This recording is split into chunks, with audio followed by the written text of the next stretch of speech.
สวัสดีค่ะ วันนี้เราจะไปซ่อนเอาปลาทันกันนะคะมื้อนี้เราสิไปซ่อนเอาปลาทันเนาะไปกันเลย ไปกับน้องแล้วก็หลานเฮา2 คนเนาะอากาศแบบดีขนาดอากาศแบบเย็นเลยมื้อนี้เราสิได้จักตัวเนาะน้ำแบบใสหลายวิวนี่แบบมานั่งชิลๆได้เลย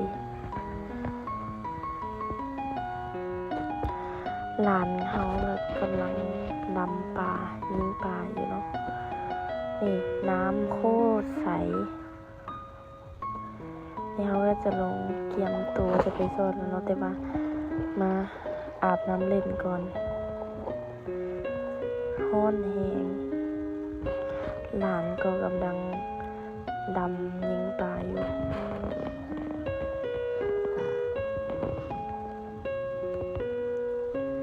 นี่อากาศโคตรดีนะเขาไม่อยากขึ้นเลยเขาอาบน้ำมาแล้วนี่เขากำลังจะเตรียมตู้ลงซ่อนเบิ่งว่ามันจะได้บอกนี่เขาเป็นซ่อนแกะเนาะว่ามันมีปลาซ่อนนี่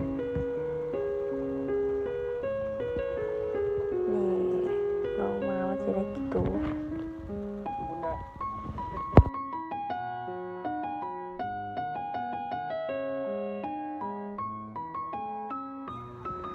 ซ่อนเทเลก็สีได้สุดท้ายโบได้จากตัวลองพยายามเบิ่งมันสิได้นะมันบ่มีปลาให้ซ่อนแล้วเนาะหลานเฮาก็ยิงปลาอยู่ฝั่งนั้นก็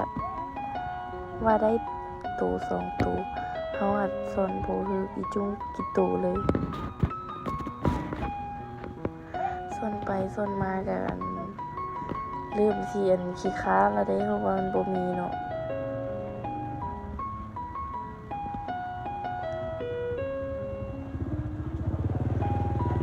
ป่านนี้แหละอันนี้สูงคือที่มีเลยนะมีอยู่เห็น2-3 ตัว